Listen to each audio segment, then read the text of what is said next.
All of us probably want to protect our assets and avoid unnecessary taxes and government interference in our personal affairs. We want to simplify the process of dividing our assets among our family and charities and other loved ones. And most of all, I think is, when you have your estate plan in order, it gives you that peace of mind that the questions are answered, the issues won't become problems, and you can rest easy that knowing that you're protected and your family's protected and you provided a way for your estate to benefit them and yourself. You are listening to the Jones Legacy Podcast, hosted by James A. Jones, attorney at law and founder of Sound Legacy Law, PLLC in Tacoma.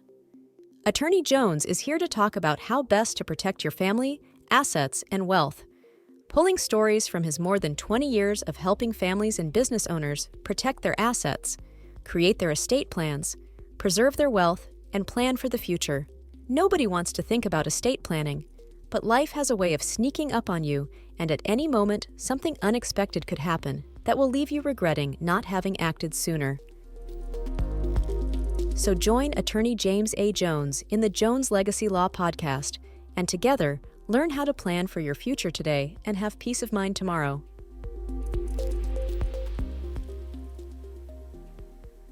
Hey, welcome to Legacy Talk.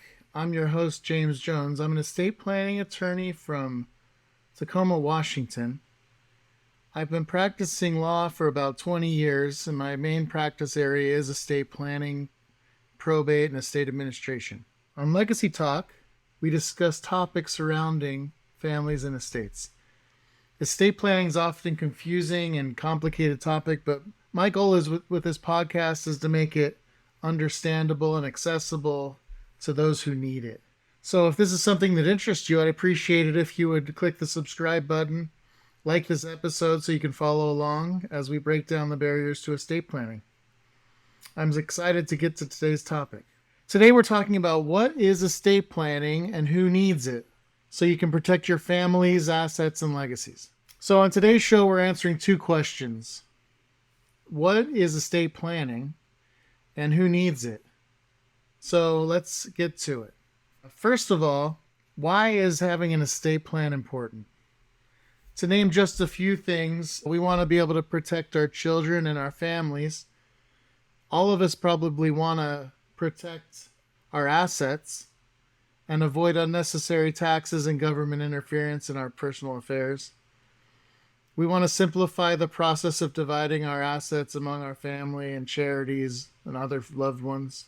And most of all, I think is, when you have your estate plan in order, it gives you that peace of mind that the questions are answered, the issues won't become problems, and you can rest easy that knowing that you're protected and your family's protected and you provided a way for your estate to benefit them and yourself. So getting into it, what is estate planning? And I think if you want to know what estate planning is, you got to first know what an estate is. And most people, when they envision an estate, they think of a mansion with, sprawling grounds and tennis courts and swimming pools and, those little water pools that are next to other pools that have fancy shrubbery and other things, statues. That could be part of an estate. Don't get me wrong. That could be part of an estate and people have that and that's great. But that's not the only thing. That's not what an estate is in this context. In this context of estate planning, an estate is basically stuff and everybody has it, right? Some more than others, but that doesn't make one person's stuff any more or less important than another's. So, when you're thinking of what is my estate, what do I have? You think of your house, right? Maybe you have a rental property. Maybe you have a cabin out in the mountains that you inherited from your grandpa. Maybe we all have bank accounts, hopefully, investment accounts, retirement plans, 401ks, IRAs. A lot of us have life insurance. And then we have a garage full of stuff that we'd probably rather wish we didn't have. in certain times, but I digress. So, so basically, with all that stuff, that's that's your estate, okay?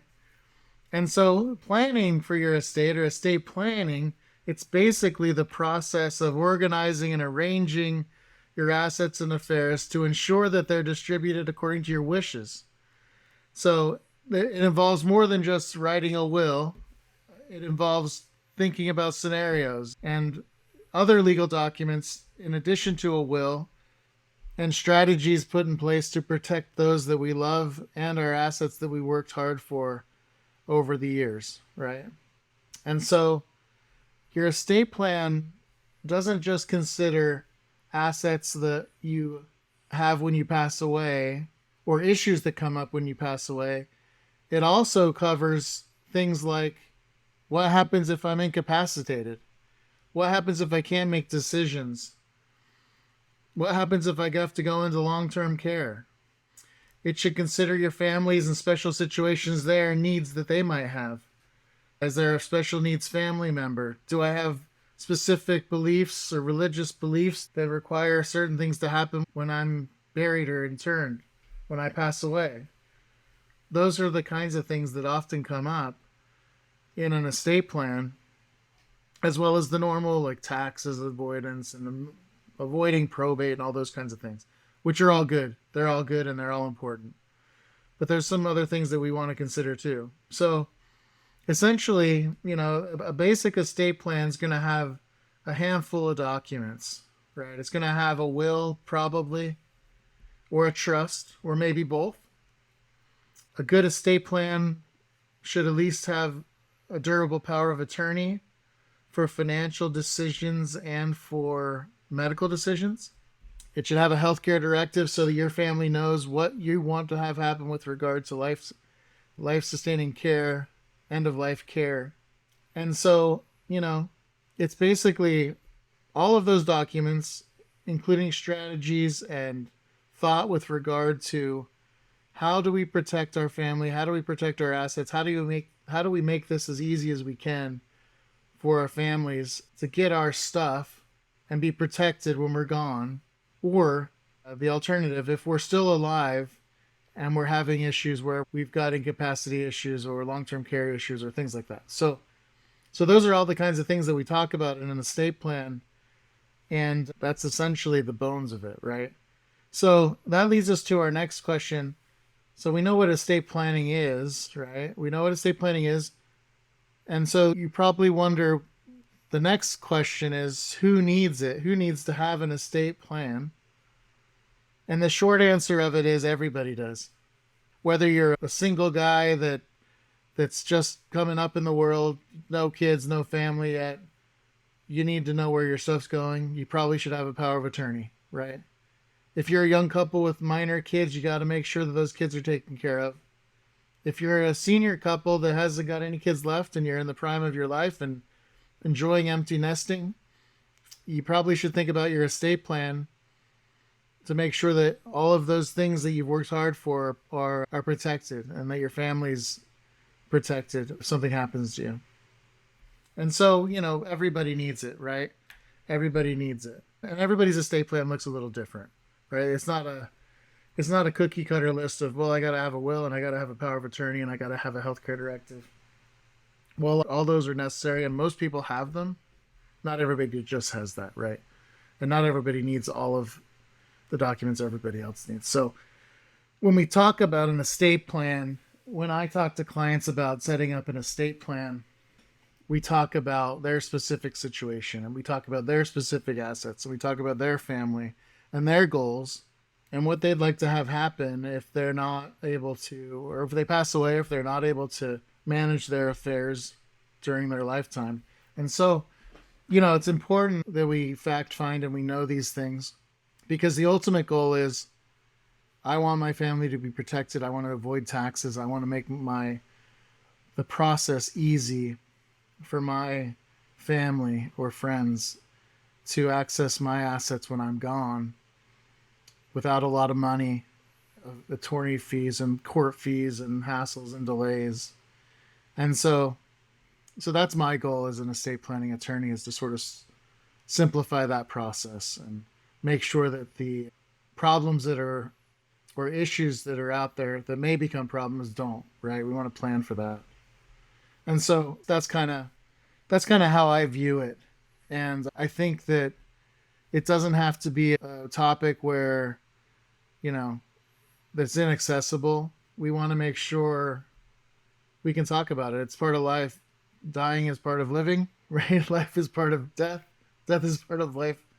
And so these worst case scenarios we talk about in estate planning they're just a necessary evil, maybe, or a part of good planning and thinking about your legacy that really requires a little bit of thought and guidance and discussion to make sure that you're taken care of. So I've got a story I wanted to share because it's easy to see what happens if you don't have an estate plan in this story. Okay, so I've been practicing about 20 years, so I've got a lot of stories like this. And this one didn't come to me as an estate planning story or issue, but it came after the person had already passed away. And so this is a case that I worked on a few years ago, and I think it's an effective way to illustrate the need of an estate plan. Okay, so there's a woman. The central figure in this case is a woman from Japan. We'll call her Kimiko. That's not a real name. Okay. So this woman was Japanese descent from Japan. She had no children. She married an American serviceman after World War II and came to the United States, came to America, lived with his husband for many years, no children, as I mentioned, and they got divorced. Okay, so when she was older, she had no family in the States, no children, no husband. And in her old age, she made a friend who became a caregiver to her, a younger gal named Amelia, for our story here. And she loved this girl. She loved Amelia. And her goal really was that this Amelia, who she thought of as a daughter, she wished she was one of her kids, or her kid, having no kids, right? This was her adopted daughter. And she wished that Amelia would get her estate when she died. But unfortunately for Amelia and for Kimiko, she didn't do a will before she died. And she had significant assets. She had real estate. She had 2 houses. She had significant investments over the years. She was an elderly woman in her 80s when she died. So she was frugal and she made good investment choices. And so she acquired assets. But for some reason, no one ever talked to her about a will other than Amelia in the later years, but they just never got it done. And so Amelia came to me saying, James, this is the situation. I took care of Kimiko for these years and she wanted me to have these assets and there's no will.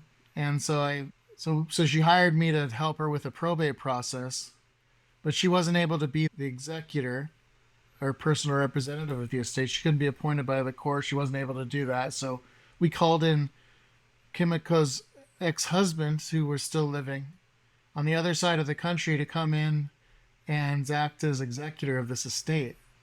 And under Washington law, when someone dies without a will, the state determines where your stuff goes. And so the state says, well, if you're not married, there's no spouse to give it to. If there's no kids to give it to. There's no grandkids, because there's no kids to give it to. And so it goes down the family line to parents and siblings and nieces and nephews and cousins. And turns out Kimiko didn't have very much family even in Japan. And we had to search. We did asset searches and we did air searches for people in Japan and ended up finding distant relatives of hers that she had never met and she never knew. And so the law says they're the beneficiaries, so they inherit. So long story short, what Kimiko wanted didn't happen, right? Amelia, her adoptive daughter, got nothing. Her ex-husband, who was gracious enough to run this estate and manage it and act as executor, spent a lot of time and money on this estate with little return. And so that's like a worst case scenario, maybe, right? But you'd be surprised how often it happens. How many clients I have that call me and say, well, my mom died, or my dad died, or my uncle died, or my brother died, or my sister, right? And they didn't have a will. And so we're cleaning up a lot of failed plans, unfortunately.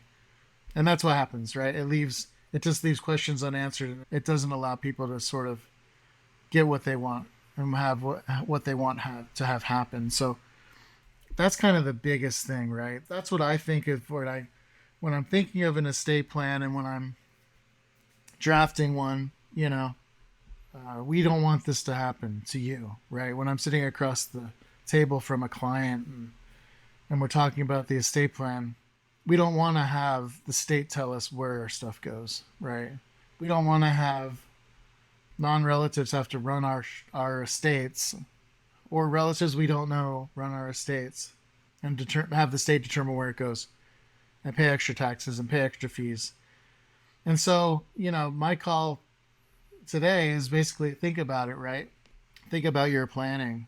And hopefully this discussion, this story can trigger some thoughts and maybe be a catalyst to have you maybe think deeper and more frequently about these topics. I think that when we do, we're happier, right? When we do, and when we really think about our legacy, what are we leaving for our family and our children, our friends, and those organizations that we sometimes support? Without planning and thinking about these topics, however briefly, we're really failing down in ourselves, I think. So hopefully, today, what we learned, what we talked about, creating a plan that deals with our assets and our loved ones and what happens when something happens to us if we pass away, or if something happens to us and we're incapacitated. And having that plan in place really makes everybody's life a lot easier. And so I appreciate that you took the time to take a few minutes and listen to this episode. If you're interested in more content like this, please like and subscribe. And we're planning on making an episode every week, so check back weekly for episodes, and thanks for listening. Thank you for listening to the Legacy Talk podcast by attorney James A. Jones. If you found today's episode helpful, we ask that you like and follow us on all major platforms so you don't miss out on the latest episode. If you have questions for Attorney Jones, reach out at info@joneslegacylaw.com or visit our website at joneslegacylaw.com. Join us again next week for another episode of the Legacy Talk podcast.